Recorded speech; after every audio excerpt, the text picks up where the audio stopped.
नमस्कार विद्यार्थी मित्रांनो, मी श्रद्धा रारावीकर. मराठा विद्याप्रसारक समाजाच्या SVKT महाविद्यालयातर्फे मानसशास्त्र विभागात मी आपल्या सगळ्यांचे अगदी मनपूर्वक स्वागत करते. आपण प्रथम वर्षाचा सिलेबसमधला पहिला चॅप्टर बघतो आहोत, मानसशास्त्राची ओळख. आणि ह्या आधीच्या लेक्चर्समध्ये आपण मानसशास्त्राची व्याख्या आणि शास्त्रीय स्वरूप लक्षात घेतलं होतं. मानसशास्त्रामध्ये असलेले वेगवेगळे वाद किंवा दृष्टिकोन आपण बघितले होते.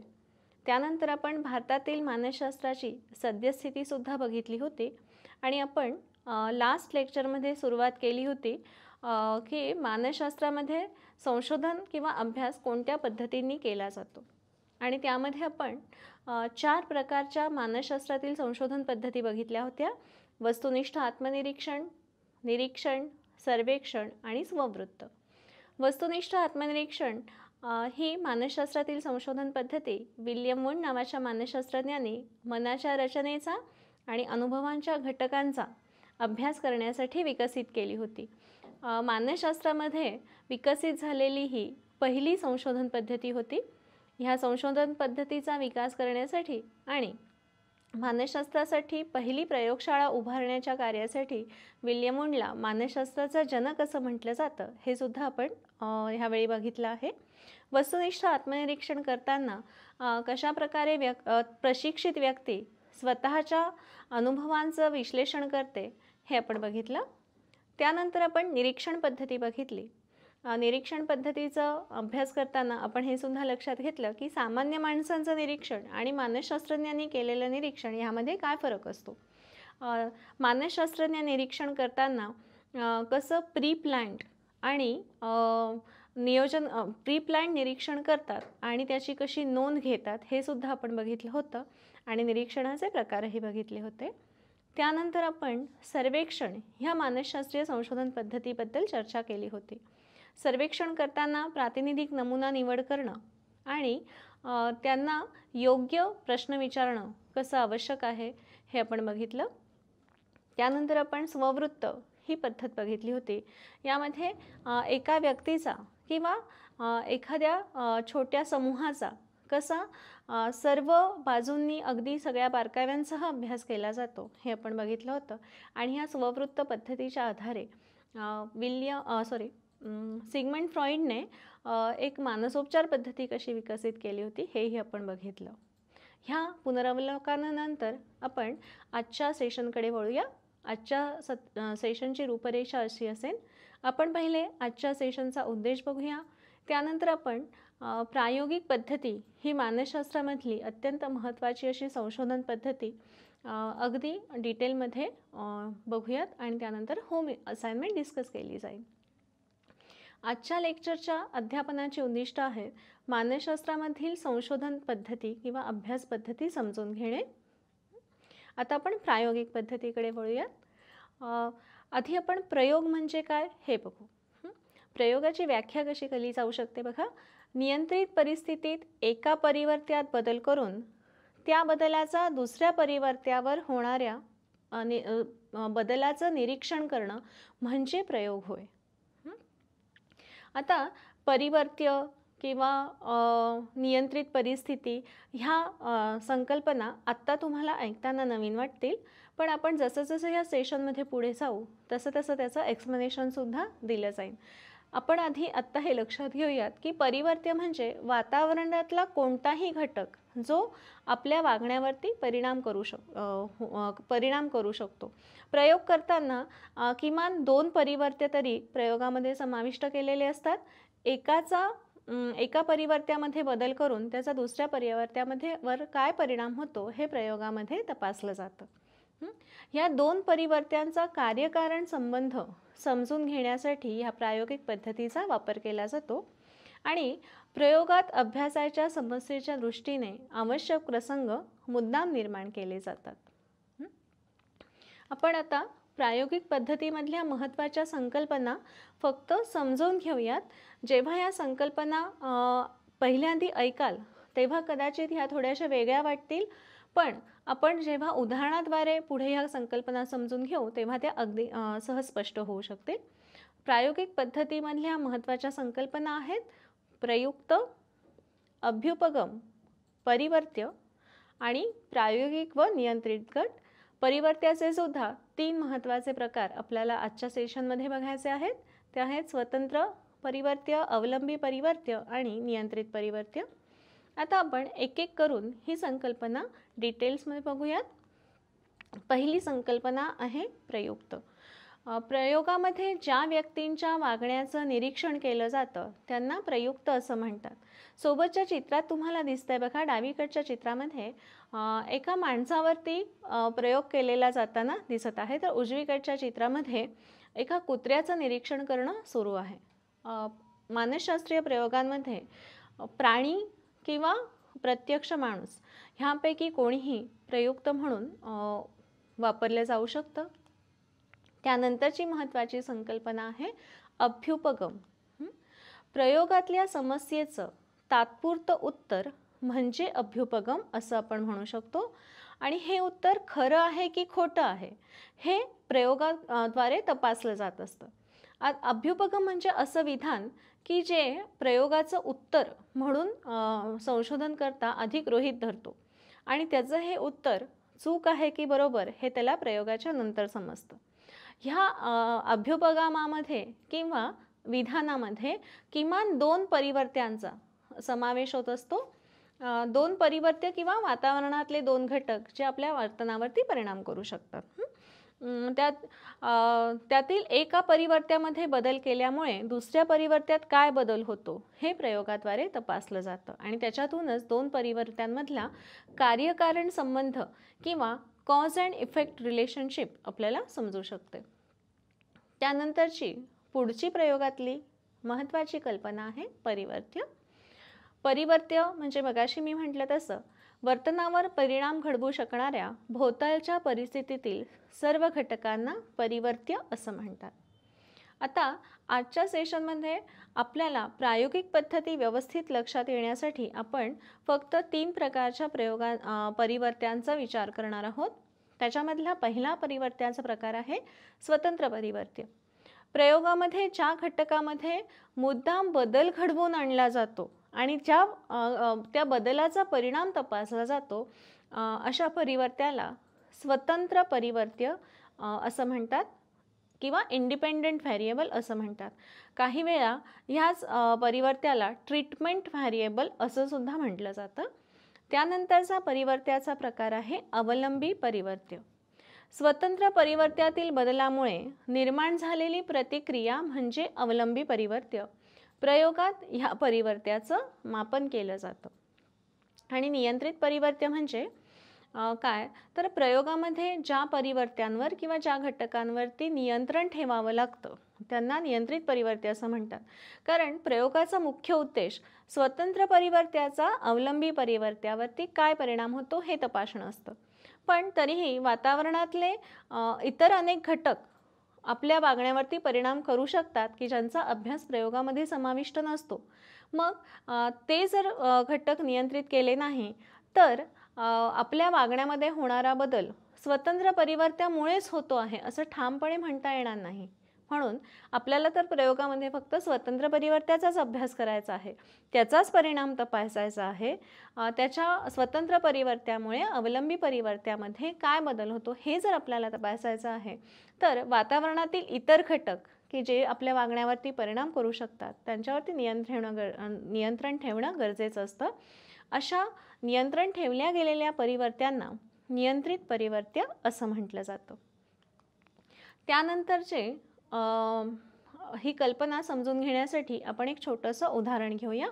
हे उदाहरण बघितलं की स्वतंत्र परिवर्त्य, अवलंबी परिवर्त्य आणि नियंत्रित परिवर्त्य म्हणजे काय हे आपल्याला लक्षात येईल. समजा एखाद्या संशोधकाला हे बघायचं आहे की जास्ती वेळ अभ्यास केला तर त्याच्यामुळे परीक्षेतल्या मार्क्सवरती परिणाम होतो का. मग आता ह्या प्रयोगामध्ये स्वतंत्र परिवर्त्य काय असेल तर अभ्यास किती वेळ केला जातो ते प्रमाण, म्हणजे आपण काही तास असं म्हणूयात. सोबतच्या आकृतीमध्ये तुम्हाला दिसतंय की एक तासाला 6 तासांचा अभ्यासाचा वेळ दिलेला आहे तर दुसऱ्या गटाला 2 तासाचा अभ्यासाचा वेळ दिलेला आहे. आता हे बघायचं आहे की ह्या किती वेळ अभ्यास केला त्याचा परीक्षेतल्या ग्रेडवरती कसा परिणाम होतो। आता मला सांगा की व्यक्ती फक्त किती वेळ अभ्यास करते ह्यावर त्याची परीक्षेतली ग्रेड अवलंबून असते का? नाही, इतरही अनेक गोष्टी असतात की जसं की अभ्यासक्रम किंवा प्रश्नपत्रिका ह्याचा सुद्धा परीक्षेच्या ग्रेडवरती परिणाम होत असतो। आता आपण असं उदाहरण बघतो आहोत की संशोधकाला हे बघायचं आहे की स्वतंत्र परिवर्त्याचा अवलंबी परिवर्त्यावरती काय परिणाम होतो। अभ्यासाची वेळ कमी जास्ती केली तर परीक्षेमधल्या मार्क्सवरती परिणाम होतो का हे बघायचं असेल तर स्वतंत्र परिवर्त्य ह्या संशोधनामधलं काय होईल तर अभ्यासाचा वेळ आणि ह्या परिवर्त्यामध्ये संशोधक बदल करेल। म्हणजे काय की तो त्याच्या काही प्रयुक्तांना रोज 2 तास अभ्यास करायला सांगेल तर काही प्रयुक्तांना रोज 6 तास अभ्यास करायला सांगेल। आता ह्या दोन्ही गटांचे परीक्षेचं ग्रेड बघायची असली तर त्या दोघांना सारखीच सिलेबस आणि सारखीच प्रश्नपत्रिका दिली तरच ते परिणाम योग्य असेल किंवा निष्कर्ष योग्य असेल असं म्हणू शकतो। म्हणून मग अभ्यासक्रम आणि प्रश्नपत्रिका ह्या वातावरणामधल्या इतर परिवर्त्यांवरती नियंत्रण ठेवलं जाईल म्हणून त्यांना नियंत्रित परिवर्त्य असं म्हणायचं। आणि परीक्षेतील ग्रेड हे ह्या प्रयोगामधलं अवलंबी परिवर्त्य असेल कारण ह्या परिवर्त्याचं मापन केलं जाणार आहे। तर थोडक्यात आपण असं म्हणू शकतो की प्रयोगामध्ये ज्या परिवर्त्यात बदल केला जातो त्याला स्वतंत्र परिवर्त्य असं म्हणतात। प्रयोगात ज्या परिवर्त्यांवरती नियंत्रण ठेवलं जातं त्यांना नियंत्रित परिवर्त्य असं म्हणतात। तर ज्या परिवर्त्यांचं मापन केलं जातं त्यांना अवलंबी परिवर्त्य असं म्हणतात कारण त्यांच्यामधला बदल हा स्वतंत्र परिवर्त्यावरती अवलंबून असतो म्हणून त्यांना अवलंबी परिवर्त्य असं म्हणायचं। प्रयोगामध्ये बघा फक्त स्वतंत्र आणि अवलंबी परिवर्त्यांचा विचार करून उपयोग नाही तर स्वतंत्र परिवर्त्याचा अवलंबी परिवर्त्यावरती काय परिणाम होतो हे तपासण्यासाठी प्रयोगामध्ये किमान 2 गट असणं आवश्यक आहे। प्रयोग पद्धतीमध्ये 2 गट वापरले जातात ते म्हणजे प्रायोगिक गट आणि नियंत्रित गट। स्वतंत्र परिवर्त्याचा अवलंबी परिवर्त्यावरती होणारा परिणाम तपासण्यासाठी किमान 2 गटांची आवश्यकता असते। प्रायोगिक गट म्हणजे प्रयोगात ज्या प्रयुक्तांच्या गटाला स्वतंत्र परिवर्त्य दिलं जातं तो गट आणि नियंत्रित गट म्हणजे ह्या गटातील प्रयुक्तांना त्यांचं नैसर्गिक वर्तन करू दिलं जातं। आता आपण किती वेळ अभ्यास करतो आणि त्याचा परीक्षेमधल्या ग्रेडवर काय परिणाम होतो ह्या आपल्या संशोधनामध्ये समजा आपण नियंत्रित गट वापरलाच नाही फक्त आपण काही विद्यार्थ्यांना 2 तास अभ्यास करायला सांगितला काही विद्यार्थ्यांना 6 तास अभ्यास करायला सांगितला आणि त्यांच्यामध्ये तुलना केली तर ती तुलना योग्य नाही होणार। का बरं? कारण काही बाबतीत असंही घडू शकतं की विद्यार्थ्यांचं मोटिवेशन कमी जास्ती होऊ शकतं किंवा मुळातच काही विद्यार्थ्यांचा IQ खूप जास्ती असतो, मेमरी कपॅसिटी जास्ती असते तर त्यांना परीक्षेचा अभ्यास कितीही वेळ करो त्याचा ग्रेडवरती कसा परिणाम होतो ह्याचा अंदाज मानता येत नाही। मग अभ्यास किती तास केला ह्याची तुलना कशाशी सोबत तरी करण्यास गरज असते आणि म्हणून प्रयोगामध्ये नियंत्रित गटाचा सुद्धा वापर केला जातो। आता बघा समजा परीक्षेच्या किती वेळ अभ्यास केला याचा परीक्षेतल्या ग्रेडवर काय परिणाम होतो हे बघण्यासाठी प्रयोग करायचा आहे। तर आता प्रयोगामध्ये 3 गट होतील, एक नियंत्रित गट आणि 2 प्रायोगिक गट। एक नियंत्रित गटाला त्यांच्या मनाप्रमाणे त्यांना हवा तितका वेळ अभ्यास करू दिला जाईल। त्यानंतर प्रायोगिक गटाला 2 प्रायोगिक गटांपैकी एका गटाला 2 तास परीक्षेचा अभ्यास करण्यास सांगितलं जाईल, दुसऱ्या प्रायोगिक गटाला 6 तास परीक्षेचा अभ्यास करायला सांगितलं जाईल आणि मग त्यानंतर त्यांना एकसारखाच अभ्यासक्रम आणि एकसारखीच प्रश्नपत्रिका दिली जाईल आणि मग त्यांच्या परीक्षेमधली ग्रेड मोजली जाईल आणि मग तुलना केल्यावरती तीनही गटांची तुलना केल्यावरती आपल्याला हे ठामपणे लक्षात येईल की किती तास अभ्यास करतो ह्याचा परीक्षेतल्या ग्रेडवरती परिणाम होतो किंवा नाही। आता प्रयोग यशस्वी होण्यासाठी आपल्याला दोन महत्त्वाच्या अटी पाळणं खूप आवश्यक आहे. त्याच्यामधली पहिली अट आहे प्रयुक्तांची अनियंत्रित विभागणी आणि दुसरी अट आहे अवांतर परिवर्त्यांवर नियंत्रण. आता आपण हे पहिली अट लक्षात घेऊयात की प्रयुक्तांची अनियंत्रित विभागणी.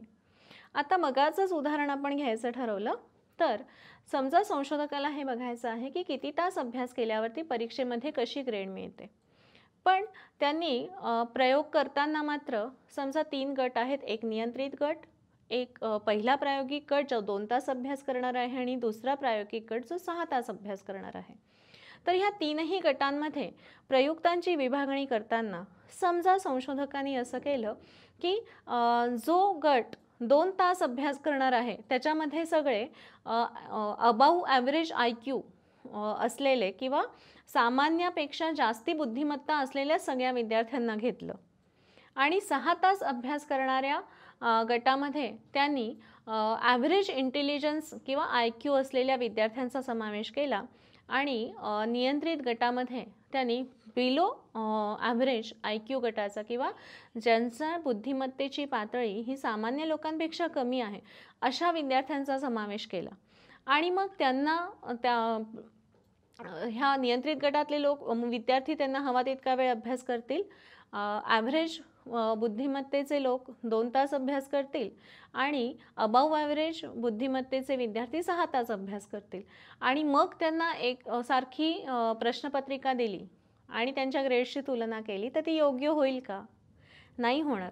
याचं महत्त्वाचं कारण म्हणजे इंटेलिजन्स हा आपल्या परीक्षेतल्या ग्रेडवरती परिणाम करणारा एक महत्त्वाचा घटक आहे.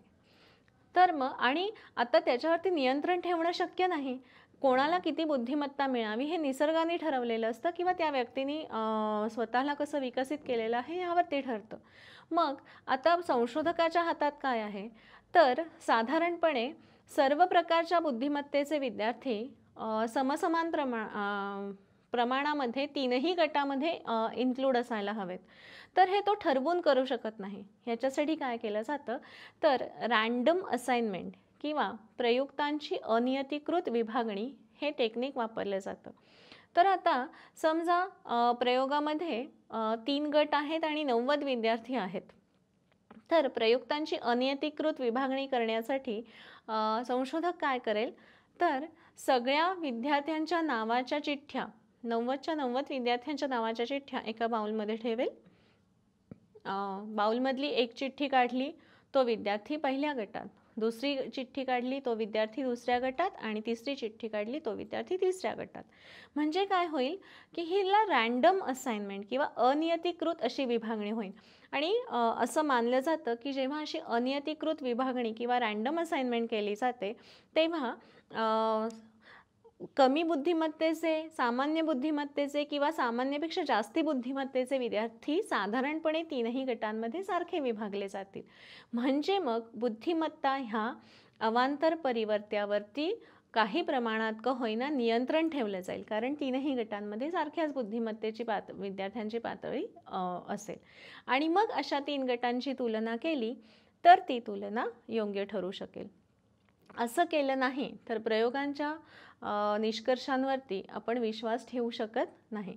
त्यामुळे आणि जे इतर अवांतर परिवर्त्य आहेत त्यांच्यावरती नियंत्रण ठेवणं आवश्यक आहे. फॉर एक्झाम्पल विद्यार्थ्यांची मोटिवेशन लेव्हल, मेमरी कपॅसिटी, तर ह्या सगळ्यांवरती संशोधक नियंत्रण ठेवू शकत नाही ना. म्हणून मग प्रयुक्तांची अशी अनियंत्रित विभागणी केली की हे सगळे परिवर्त्य तीनही गटांमध्ये समसमान विभागले जातात आणि मग त्यांचा सगळ्या प्रयुक्तांवरती सारखाच परिणाम होतो आणि मग त्यांची तुलना करणं शक्य होतं. ह्यासाठी प्रयोग करताना ह्या 2 अटी पाळणं अत्यंत महत्त्वाचं आहे. आत्तापर्यंत आपण एक हायपोथेटिकल केस बघत होतो, म्हणजे ह्यामध्ये प्रत्यक्ष प्रयोग आपण बघितला नव्हता. आपण प्रत्यक्ष एक प्रयोग बघण्यापूर्वी पुन्हा एकदा ह्या संकल्पनांची उजळणी करूया. आपण प्रयुक्त म्हणजे काय हे बघितलं. प्रयोगामध्ये ज्या व्यक्तींचं किंवा प्राण्यांचं निरीक्षण केलं जातं त्यांना प्रयुक्त असं म्हणतात. दुसरं आपण संकल्पना बघितली ती आहे अभ्युपगम. प्रयोगातल्या समस्येचं तात्पुरतं उत्तर म्हणजे अभ्युपगम हे सुद्धा आपण बघितलं. त्यानंतर आपण परिवर्त्य म्हणजे काय हे बघितलं. परिवर्त्याचे 3 प्रकार बघितले आणि प्रायोगिक गट आणि नियंत्रित गट प्रयोगामध्ये समाविष्ट करणं का आवश्यक आहे हे सुद्धा आपण बघितलं. आता आपण एक उदाहरण घेऊयात आणि ह्या संकल्पना पुन्हा एकदा समजावून घेऊयात.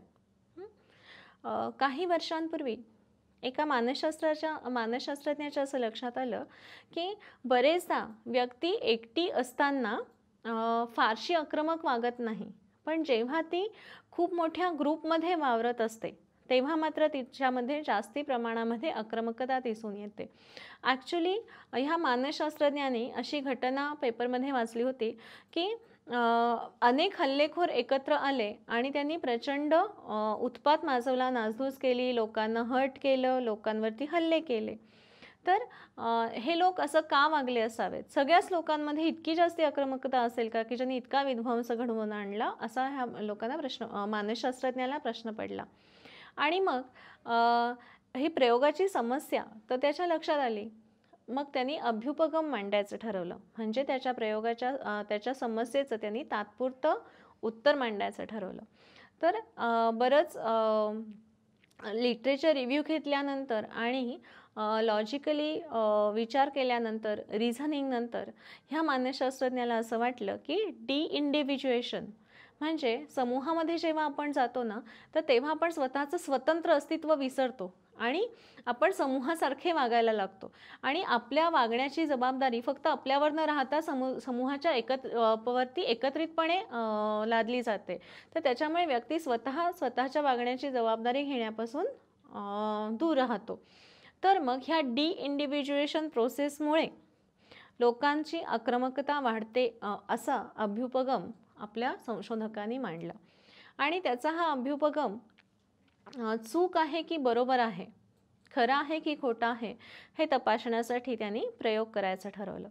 आता बघा, काही प्रसंगच असे असतात की जिथे प्रत्यक्ष लॅबोरेटरीमध्ये प्रयोग करणं तितकंसं शक्य नसतं किंवा लॉजिकली एथिकली योग्य नसतं किंवा मुद्दाम लॅबोरेटरीमध्ये काही प्रसंग निर्माण केले तर ते अनैसर्गिक कृत्रिम वाटू शकतात. त्यामुळे प्रयुक्त त्यांचं नैसर्गिक वर्तन करत नाहीत, त्यांच्या वागण्याचा योग्य अर्थ लावता येत नाही.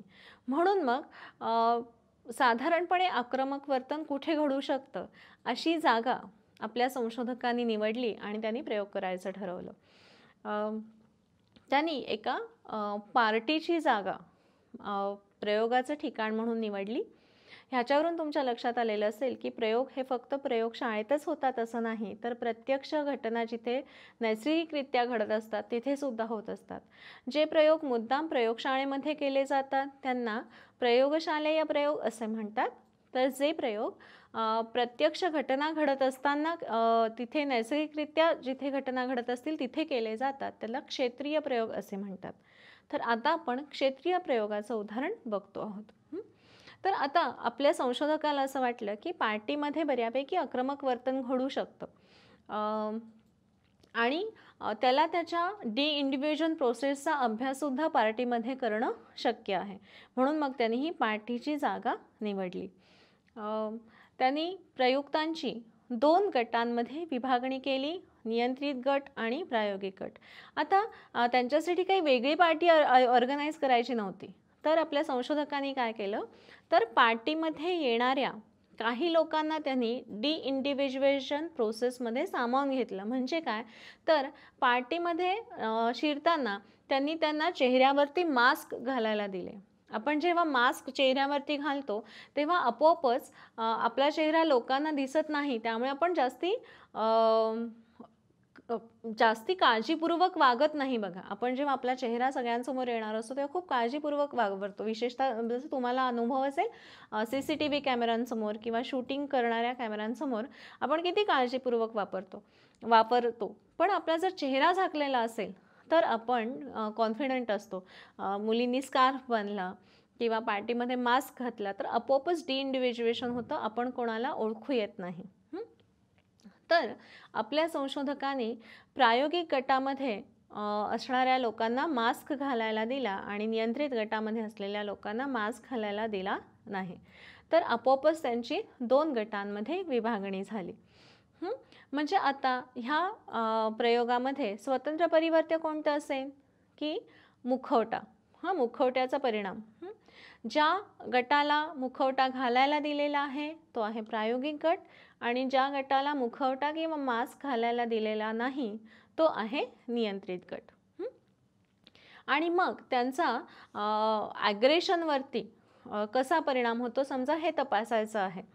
तर बघा, चित्रामध्ये आपल्याला दिसतं आहे की ॲग्रेशन हे अवलंबी परिवर्त्य असणार आहे. आता पार्टीमध्ये ॲग्रेशन म्हणजे काय की दरवेळी प्रत्येक वेळी व्यक्ती एकमेकांवरती आक्रमण करेलच असं नाही, पण समजा पार्टीमध्ये चाललेल्या गोंधळामुळे मोठ्याने बोलली किंवा पार्टीमध्ये कोणी छेड केली, गंमत केली तर चिडून उत्तर दिलं, धक्का दिला एकमेकांना, असं काही घडलं तर ते आक्रमकतेचं उदाहरण म्हणून घेतलं गेलं. आणि मग त्याच्यानंतर इतरसुद्धा नियंत्रित परिवर्त्य जसे की मोठा आवाज, मोठं संगीत ह्याच्यामुळे सुद्धा व्यक्ती थोडीशी इरिटेट होते आणि आक्रमक होऊ शकते. मग ह्या नियंत्रित परिवर्त्यांवरती नियंत्रण कसं ठेवायचं, तर सगळेच लोक ह्या सिच्युएशनला एक्सपोज झालेले आहेत. प्रयोगामध्ये जेवढ्या व्यक्ती आहेत तेवढ्या सगळ्याच ह्या सारख्याच परिस्थितीत आहेत. म्हणजे हे नियंत्रित परिवर्त्य सगळ्या व्यक्तींवरती सारखाच परिणाम करत आहे. म्हणजे आपोआपच त्यांच्यावरती नियंत्रण ठेवलं गेलेलं आहे असं आपण म्हणू शकतो. आणि मग त्यानंतर जेव्हा आक्रमकतेची पातळी मोजण्यात आली त्याच्यावरून असं लक्षात आलं की खरोखरच जे डिइंडिव्हिज्युएशन ज्यांचं झालं होतं, ज्या लोकांनी मुखवटा किंवा मास्क घातला होता त्यांच्या मध्ये आक्रमक वर्तन मोठ्या प्रमाणामध्ये दिसून आलं. आणि मग जेव्हा असं आपण उदाहरण बघतो किंवा प्रयोग करतो तेव्हाच आपण हे ठामपणे सांगू शकतो की डिइंडिव्हिज्युएशन प्रोसेसचा आक्रमक वर्तनावरती परिणाम होतो. थोडक्यात आपण आजच्या लेक्चरमध्ये प्रायोगिक पद्धती म्हणजे काय हे बघितलं आणि प्रयोग म्हणजे काय हे सुद्धा बघितलं. प्रयोग म्हणजे नियंत्रित परिस्थितीत वर्तनाचं केलेलं निरीक्षण. त्यानंतर आपण प्रायोगिक पद्धतीमधल्या महत्त्वाच्या संकल्पना बघितल्या. आपण हे बघितलं की प्रयोगातल्या समस्येचं तात्पुरतं उत्तर म्हणजे अभ्युपगम, आणि हे उत्तर खरं आहे की खोटं आहे हे तपासणं हाच प्रयोगाचा मुख्य उद्देश असतो. त्यानंतर आपण प्रयुक्त म्हणजे काय हे बघितलं. प्रयुक्त म्हणजे ज्या प्राणी किंवा व्यक्तींचं प्रयोगामध्ये निरीक्षण केलं जातं अशा व्यक्ती. प्रयोगामधल्या पुढची महत्त्वाच्या संकल्पना आपण बघितल्या त्या आहेत स्वतंत्र परिवर्त्य, अवलंबी परिवर्त्य आणि नियंत्रित परिवर्त्य. त्याचबरोबर प्रायोगिक आणि नियंत्रित गट प्रयोगामध्ये इन्क्लूड करणं का आवश्यक आहे, तुलना कशी आवश्यक आहे हे सुद्धा आपण आजच्या लेक्चरमध्ये बघितलं. प्रयोगातले निष्कर्ष रिलायबल असावेत, प्रयोग सक्सेसफुल व्हावा ह्यासाठी प्रयुक्तांची अनियंत्रित विभागणी आणि अवांतर परिवर्त्यांवर नियंत्रण कसं आवश्यक आहे हे सुद्धा आपण आजच्या सेशनमध्ये बघितलं. ही प्रायोगिक पद्धती मानसशास्त्रामधली सगळ्यात विश्वसनीय अशी पद्धती मानली जाते, कारण इथे अत्यंत काळजीपूर्वक परिस्थितीवरती नियंत्रण ठेवून माणसांच्या किंवा प्राण्यांच्या वर्तनाचं निरीक्षण केलं जातं. आणि ह्याच पद्धतीमुळे दोन परिवर्त्यांमधला कार्यकारण संबंध किंवा कॉज अँड इफेक्ट रिलेशनशिपसुद्धा ठामपणे मांडता येते. हे ह्या पद्धतीचं प्रमुख वैशिष्ट्य आहे. म्हणूनही ही पद्धत मानसशास्त्रामध्ये अत्यंत महत्त्वाची मानली जाते. आता आपल्याला होम असाइनमेंट बघायची आहे. यामध्ये तुम्हाला प्रायोगिक पद्धतीचं वर्णन करा असा प्रश्न विचारण्यात आलेला आहे. साधारणपणे 500 शब्दांमध्ये ह्या प्रश्नाचं उत्तर लिहिणं अपेक्षित आहे. यामध्ये तुम्हाला प्रयोगाची व्याख्या लिहायची आहे, प्रयोगामधल्या महत्त्वाच्या संकल्पना स्पष्ट करायच्या आहे आणि त्याचबरोबर प्रयोगाचं एखादं उदाहरणसुद्धा लिहायचं आहे. अशा पद्धतीने संपूर्ण प्रायोगिक पद्धतीचं वर्णन करणं ह्या होम असाइनमेंटमध्ये अपेक्षित आहे. आता पुढच्या आपल्या सेशनमध्ये आपण मानसशास्त्राची एक संशोधन पद्धती बघणार आहोत. ती आहे सहसंबंधात्मक पद्धती. ठीक आहे. आज पुरतं इथे थांबूयात. धन्यवाद.